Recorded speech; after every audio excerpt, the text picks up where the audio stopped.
¿Por qué los seres humanos requieren un certificado de nacimiento en primer lugar? El diccionario Barrón de términos bancarios define un certificado como un papel que establece una declaración de propiedad. Vemos que cada persona con un certificado de nacimiento es definida como una propiedad. La gente es usada como valor de intercambio internacional porque los Estados Unidos se declararon en bancarrota el 9 de marzo de 1933. En este momento, los Estados Unidos comenzaron a tomar préstamos de una corporación no gubernamental afiliada al gobierno llamada la Reserva Federal. El país sin dinero para pagar los préstamos comenzó a utilizar a sus ciudadanos como propiedad de respaldo. Todos los certificados de nacimiento y matrimonio son literalmente recibos legales. Solo hace falta ver la similitud entre un recibo de bodega y un certificado de nacimiento. Ambos documentan la fecha de expedición, un número de serie, un número de registro o de recibo, la descripción del producto y una firma autorizada del informante notificando a la institución pertinente. Aun con toda esta información estando disponible, la mayoría de las personas no saben que se han sometido a la ley marítima, y esto es posible gracias a una simple manipulación del lenguaje. Esta ley marítima cambió el sentido de la palabra persona, de un ser natural y viviente a una corporación. Las licencias de conducir, registros de vehículos, formas de seguros, permisos de construcción, permisos de armas, de trabajo, documentos de impuestos, certificados de nacimiento y de función, multas de tráfico y muchas otras formas de documentación que una vez se creyó que eran absolutamente necesarias, solo son aplicables a las personas, es decir, a las corporaciones. Cuando se firma cualquiera de estos documentos legales, se están cediendo indirectamente los derechos de nacimiento citados en la Constitución y la persona se rebaja al estatus de una corporación que se crea con el mismo nombre que la persona natural. La única manera de diferenciar los dos nombres es notar que el nombre corporativo siempre está en letras mayúsculas. Esto se conoce como capitis diminutio maxima. Se puede verificar que en cualquier licencia de conducción, certificado de nacimiento, tarjeta de seguridad social, tarjeta de seguro y cualquier otra, solo hay letras mayúsculas para representar la corporación que tiene tu nombre, pero que no eres tú. La corporación es conocida como una persona artificial, mientras que tú, el ser humano, eres una persona natural. Este engaño se profundiza más cuando se trata de ir a una corte. Cuando vamos a una corte, se puede ver que hay sillas para los testigos y que éstas están detrás de una cerca o barrera. El defensor tiene que atravesar esta barrera para entrar en la corte, donde el demandante y el juzgado se encuentran sentados. Este acto simboliza el abordaje de un navío. Desde este momento, todo lo que sucede en la corte está bajo la ley marítima. El juez actúa como un capitán o un banquero. Es el responsable del equilibrio entre las dos partes. Por esta razón siempre hay una suma de dinero en cualquier caso de juzgado. El capitán simplemente está negociando con disputas mercantiles. Una vez que el montante es pagado, el caso se cierra.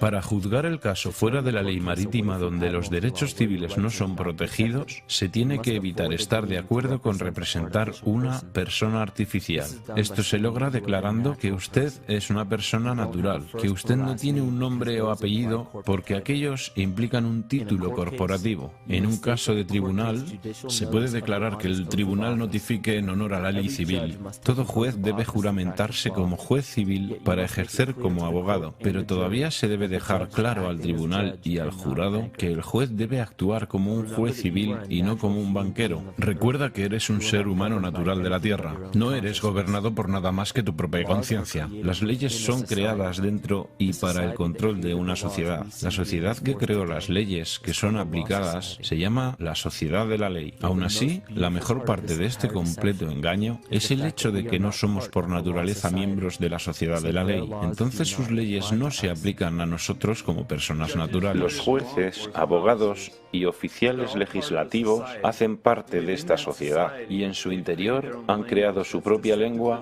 que es engañosamente parecida a la natural. Ellos tienen cosas llamadas estatutos y regulaciones que se parecen a las leyes, pero su lenguaje solo es aplicable para quienes están dentro de esa sociedad. Todas las violaciones de tráfico y todas las demás reglas excepto daño a otra persona o propiedad son normas que no son aplicables para la persona natural. Estas leyes solo se aplican a aquellos dentro de la sociedad de la ley. El juego de la ley es solo una ilusión.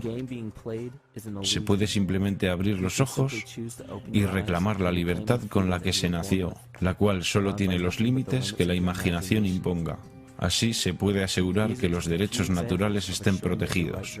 La más importante línea de defensa contra este engaño es el conocimiento de la perversión de la lengua y estar absolutamente consciente de cómo se forman las creencias y conceptos. En la religión y la política, las creencias de la gente y sus convicciones son en casi todos los casos de segunda mano y son recibidas sin ser criticadas, desde autoridades que tampoco han examinado las cuestiones referenciadas, sino que las han tomado prefabricadas de otros que también las recibieron y cuyas opiniones no valen la pena. Todas las formas de perversión de la lengua tienen un reflejo en el microcosmos de la psique individual. Y el problema que veo es que la humanidad de hoy realmente no tiene idea de su verdadera identidad.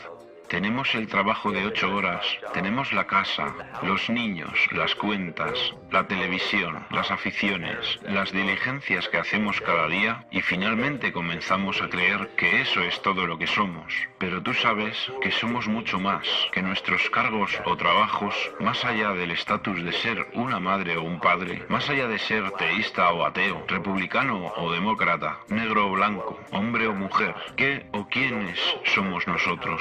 ¿Quiénes somos realmente después de todo? No sabemos, porque cada vez que oímos algo que no queremos oír sobre nosotros mismos, lo rechazamos, lo tratamos de ignorar y lo proyectamos hacia alguien más para juzgarlo.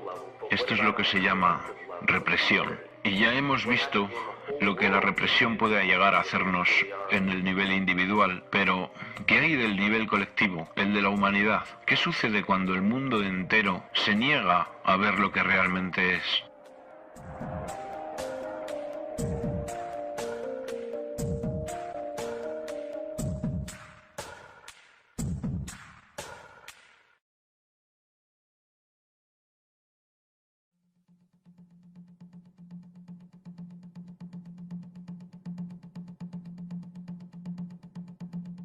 La psique.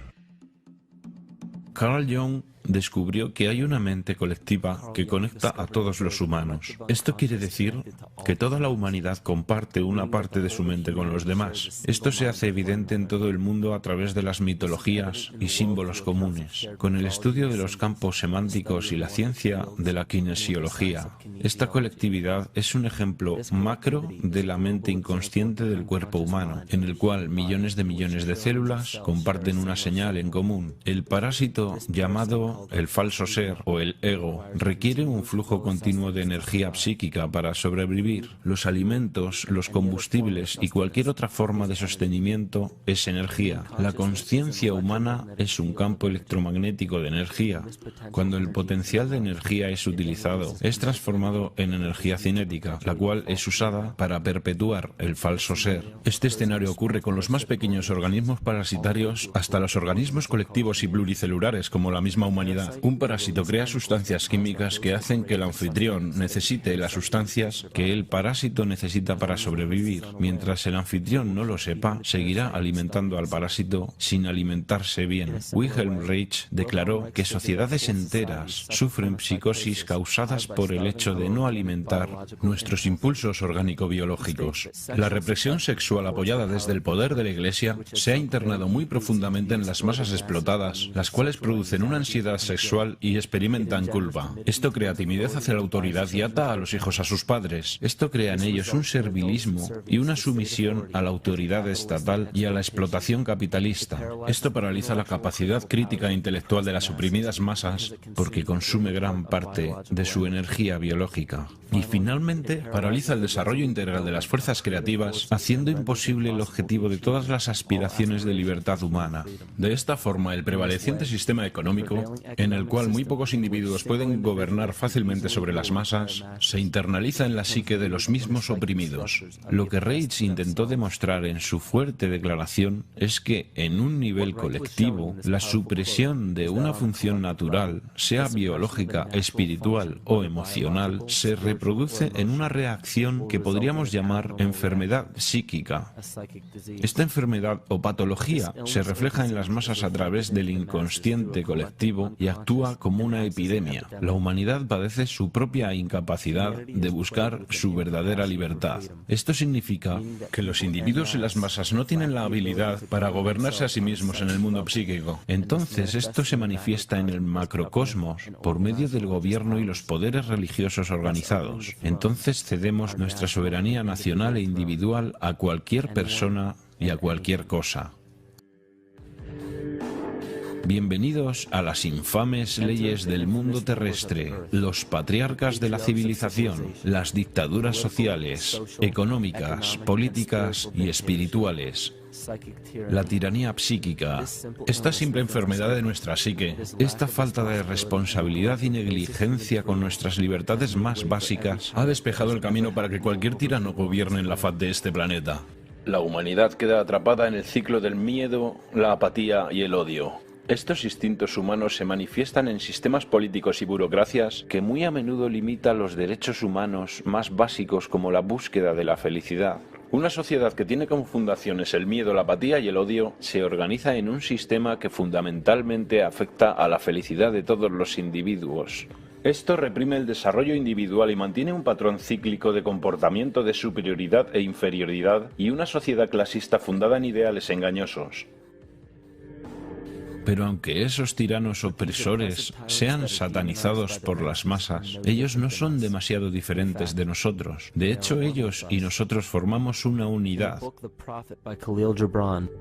Mientras lo sagrado y lo bondadoso no se levanten más allá de lo más alto que haya dentro de cada uno, entonces lo malvado y lo débil no podrán bajar más que lo más bajo que hay en cada uno de nosotros también. Cada uno de nosotros tiene la capacidad de cometer el pecado más horrendo o mostrar la compasión más hermosa por cada uno de nuestros compañeros humanos. Esta es la definición de una enfermedad dentro de la psique y el alma del hombre. ¿Por qué no luchamos contra carne y huesos, sino en contra de principados, contra poderes, contra los reyes del mal de este mundo, contra la maldad espiritual de lugares muy altos?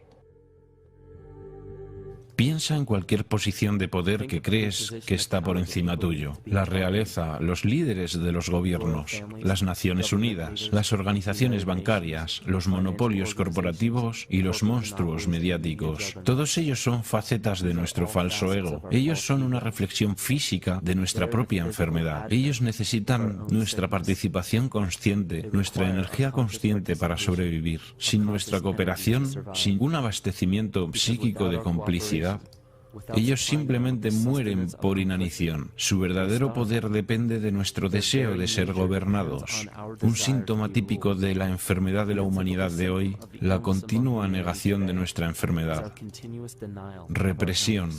Consistentemente reprimimos esas cualidades que elegimos no aceptar de nosotros mismos. Por esa razón, es tan difícil distinguir entre la falsedad de nuestro ego y sus múltiples manifestaciones y lo que realmente somos.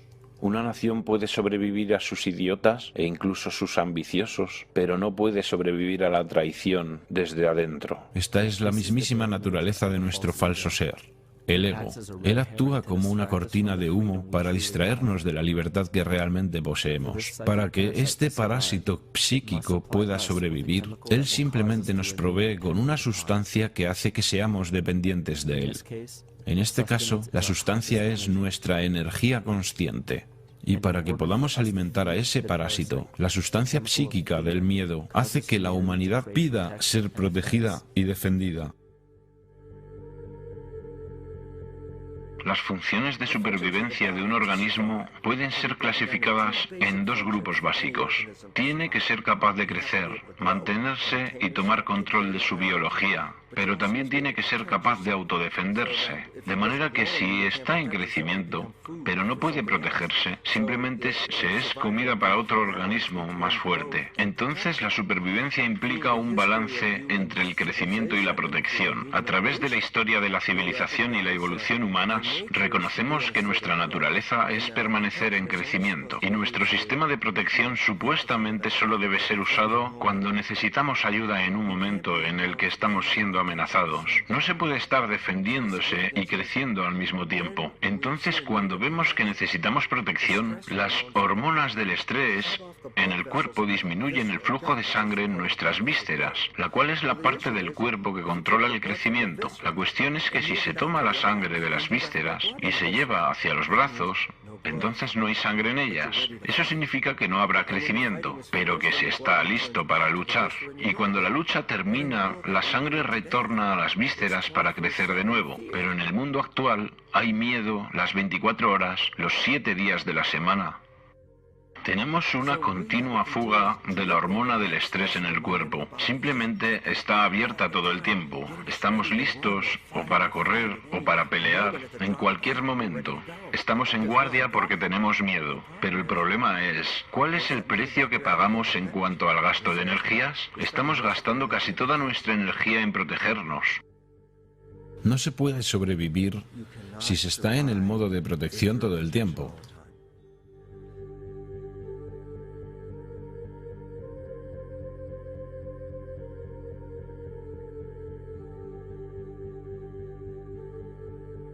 Y si el parásito puede controlar la naturaleza del miedo, entonces puede crear el tipo de miedo del cual solo él puede protegernos. Una manifestación física reciente de esto viene de Zbigniew Brzezinski, un antiguo secretario de Estado, quien también apoyó la campaña del presidente Barack Obama. En su libro El gran tablero de ajedrez, mientras Estados Unidos se convierte cada vez más en una sociedad multicultural, puede ser cada vez más difícil crear un consenso en cuanto a asuntos de política exterior, excepto en la circunstancia de una verdaderamente masiva y ampliamente percibida amenaza directa externa. Incluso el Reichsführer del partido nazi, Hermann Göring, se sumó a este juego de la oferta y la demanda. Los pueblos pueden siempre ser sometidos a la voluntad de sus líderes. Eso es fácil. Todo lo que hay que hacer es decirles que están siendo atacados y denunciar a los pacifistas por su falta de patriotismo y de poner el país en peligro. Funciona igual sin importar el país. Esto también es aplicable a cada psique individual. Solo hay que recordar que el falso ser, ego,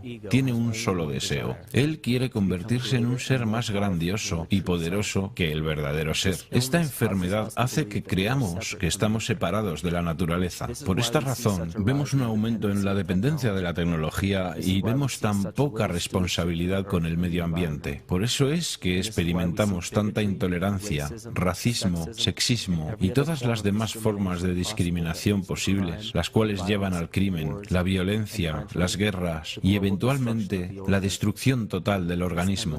Este estado de miedo sin fin, de confusión y segregación en el que parece sumido nuestro mundo, no es más que un síntoma de la raíz del falso ser o ego que crea una falsa amenaza. Si la gente basa su identidad desde una autoridad exterior, la libertad provoca ansiedad. Entonces quienes la sienten tienen que adoptar el estado de víctima para justificar su violencia en contra de los demás. Símbolos. Muchos de los presidentes de Estados Unidos tienen una relación de sangre o parentesco. La familia Bush tiene relaciones familiares con un gran número de expresidentes. George Washington, Millard Fillmore, Franklin Pierce, Abraham Lincoln, Ulysses Grant, Rutherford Hayes, James Garfield, Grover Cleveland, Theodore Roosevelt, William Taft, Calvin Coolidge, Herbert Hoover, Franklin Roosevelt, Richard Nixon y Gerald Ford Michael Sario muestra en su trabajo que los Bush están cercanamente emparentados con la monarquía europea, coronados o no, y que tiene una relación especial con la familia real británica. El árbol familiar de los Bush puede ser documentado hasta los comienzos del siglo XV.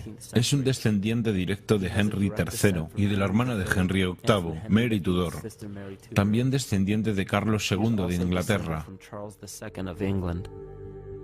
También se encuentra que es un descendiente directo de Godfrey de Bouillon. Godfrey fue el primer rey de Jerusalén después de recapturarla de los sarracenos, el cual era el nombre para los musulmanes en la Edad Media. Es interesante notar que la actual ocupación de Estados Unidos en Medio Oriente fue restablecida por la misma familia, por George Bush, padre, en 1991 y de nuevo por George Bush, hijo, en 2003. George Bush, hijo, también es primo de sus dos contrincantes electorales, Al Gore y John Kerry. El actual presidente demócrata Barack Obama también está emparentado con George Bush, como también Gerald Ford, Lyndon Johnson, Harry Truman, James Madison y el primer ministro británico Sir Winston Churchill. Al otro lado de la elección presidencial del 2008 estaban John McCain, quien es descendiente de Robert de Bruce, el rey Guillermo I de Escocia, y también de Godfrey de Bouillon. Probablemente una de las cosas más interesantes de este linaje es el hecho de que toda la familia real británica tiene parentesco con el profeta islámico Mahoma a través de los reyes de Sibila. Este linaje sobrevivió a través de los reyes de Portugal, Castilla y eventualmente hasta el rey Eduardo IV. Esta es una historia muy diferente de lo que puedes conseguir en fuentes oficiales a diario. Es una historia que justifica una idea de una superioridad genética, la cual fue completamente desacreditada por la más importante autoridad de los linajes europeos aristocráticos, Wilkes-Barre. Esto solo muestra que se tiene la historia real y también se tiene la ilusión manufacturada que es dada al público. Este linaje tiene muchísimas ramificaciones que han sido bien documentadas en publicaciones como las de Burkes, Peerage y otras fuentes comparables. El punto de todo esto es que encontramos no solo las mismas familias, sino la misma intención de entre las personas que han ostentado grandes posiciones en la monarquía, las dinastías, la aristocracia y la democracia del pasado y del presente. Y todas estas personas están emparentados no solo física, sino simbólicamente. Este linaje conlleva el símbolo de nuestra enfermedad colectiva. El problema de desarrollar una imagen propia más o menos precisa simplemente se limita a obtener una completa conciencia de estas facetas de nuestro ser que muy probablemente ni sabías que existían. Y estas facetas pueden ser reconocidas muy fácilmente porque se muestran como síntomas. Síntomas. Los síntomas de nuestra enfermedad psicoespiritual son las guerras, los ataques terroristas, los desastres artificiales y las figuras que nos lideran. Mientras la gente siga enfrascada en sus impulsos privados y su naturaleza egoísta, siempre fallarán al reconocer la razón por la cual estos eventos se manifiestan y por qué este tipo de personas logran acceder a tan poderosos cargos. La razón por la que hemos fallado por tantos milenios para conquistar estas figuras y líderes arquetípicos es porque por miles de años hemos estado luchando contra los síntomas de la enfermedad y no contra la causa de raíz. Por cada gobierno corrupto que cae en manos de pueblos revolucionados y oprimidos, dos más tomarán poder en su lugar cada vez. Porque la causa raíz de un gobierno corrupto no yace en el individuo que lo gobierna, sino que yace en la psique de cada individuo. Porque un anfitrión inconsciente de un parásito mortal hará lo que pueda para no aceptar que no posee su propia libertad. La gente hará lo que sea, sin importar cuán absurdo, para no enfrentarse a su propia alma.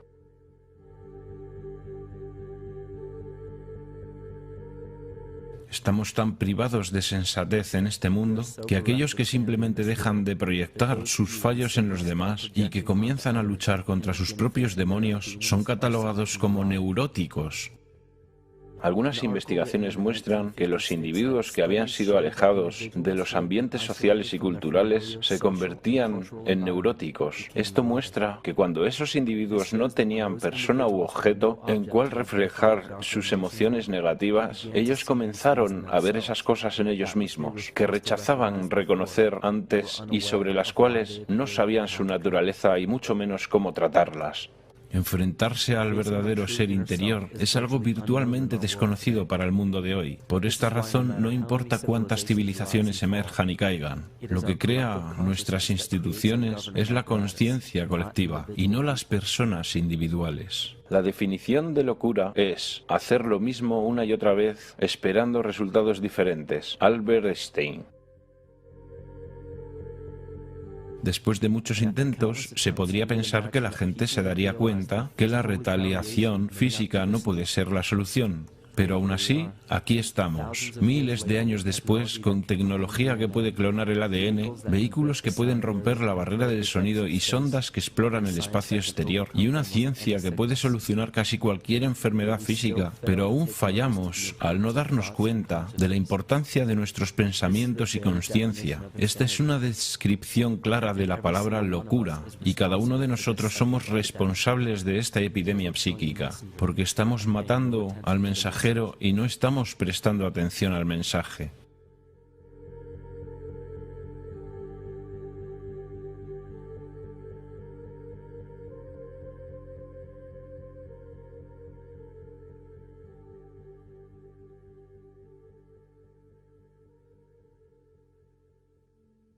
El ser.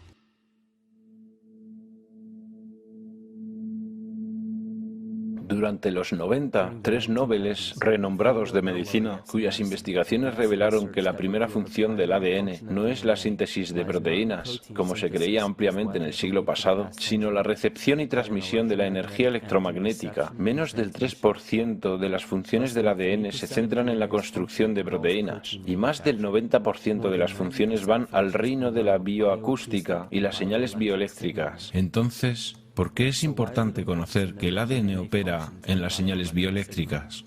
El corazón y el cerebro mantienen una interacción recíproca que influencia el funcionamiento de ambos órganos. Aunque este fenómeno no es muy conocido, el corazón envía más información al cerebro que el cerebro al corazón, y las señales que el corazón envía al cerebro influencian la percepción, los procesos emocionales y las funciones altamente cognitivas. El corazón también genera al campo electromagnético más fuerte del cuerpo, y esto puede ser medido en las ondas cerebrales de la gente que nos rodea.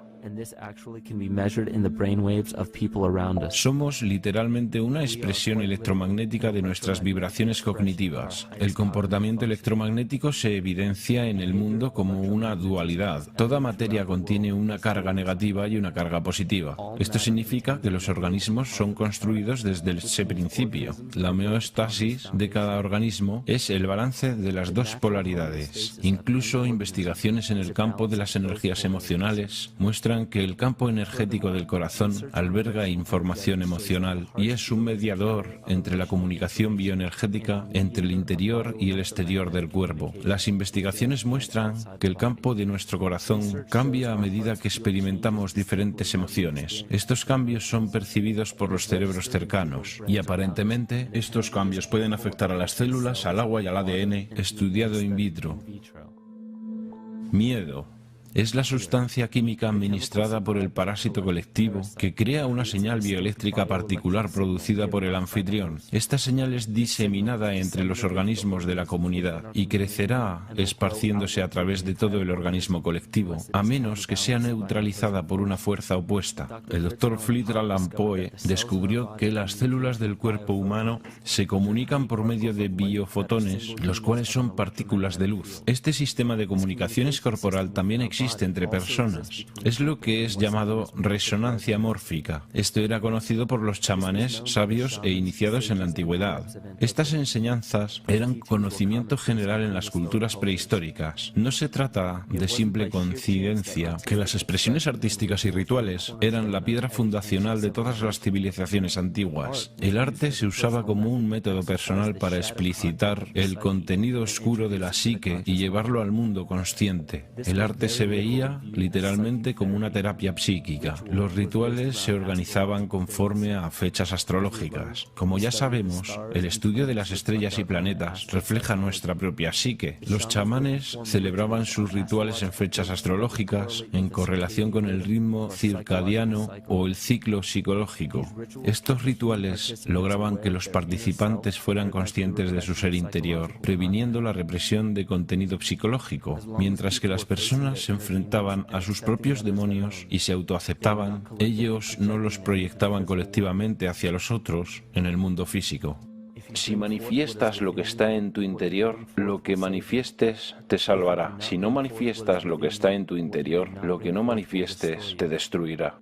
La progenie de nuestra enfermedad psicológica comenzó a multiplicarse tras una serie de catástrofes que irrumpieron en el colectivo en un estado somático de peleas y huyes. Esto disminuyó la inmunidad de la población. Al introducir un estado colectivo de inmenso estrés, nuestro cuerpo se hace más susceptible a la enfermedad. De esta manera, la humanidad se enfermó cuando continentes enteros fueron tragados por masas de agua. Esta historia quedó profundamente enraizada en las tribus, clanes y civilizaciones. Sus hogares y prácticas rituales que eran usados como conductos para lograr la curación psíquica fueron abandonados y olvidados para sobrevivir la catástrofe en búsqueda de un nuevo hogar. Los chamanes quedaron dispersos en nuevas áreas del mundo y esta información ha sido suprimida. Nos quieren hacer creer que civilizaciones avanzadas como la del Egipto antiguo y los mayas de Mesoamérica aparecieron de la nada y desarrollaron sus artefactos intelectuales separadamente para llegar a su edad dorada. Suponen que vamos a creer que su increíble conocimiento matemático, astrológico, agrario, económico, político y arquitectónico salió de la nada.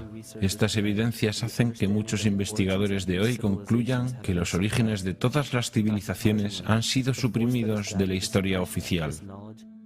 La supresión de este conocimiento proviene del mismo linaje político-religioso que discutimos anteriormente. Estos linajes son famosos por las quemas de libros y ocultamiento de los textos más importantes de nuestra historia.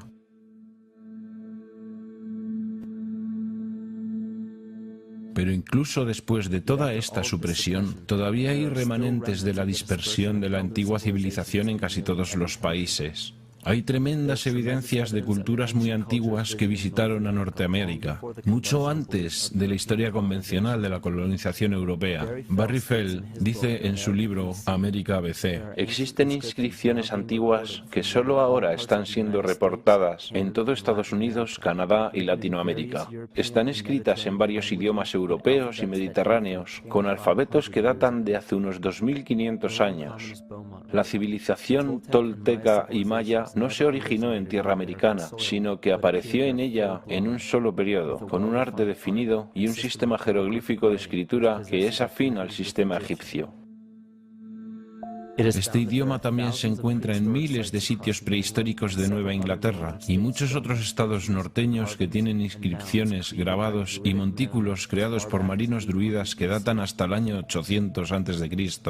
Para suprimir esta información aún más, era obligatorio para el linaje no solo quemar los textos delatores que contuvieran información histórica verídica, sino que tenían que eliminar a las culturas que crecieron a partir de estos antiguos chamanes. El genocidio más devastador que ha ocurrido jamás. Hemos perdido nuestras raíces tradicionales y ahora no conocemos los rituales, las danzas dragón, las danzas espíritu de los nativos americanos. ¿Qué pensaste que eran? Todos los chamanes del mundo, cuando hacen sus rituales, lo hacen. Es su trabajo, armonizar a través de danzas para reforzar el sistema inmunizador de la Tierra. Pero todos los chamanes originales han sido eliminados. En el siglo XVII comenzó un plan. Si te encontrabas con nativos americanos, tenías que aniquilarlos.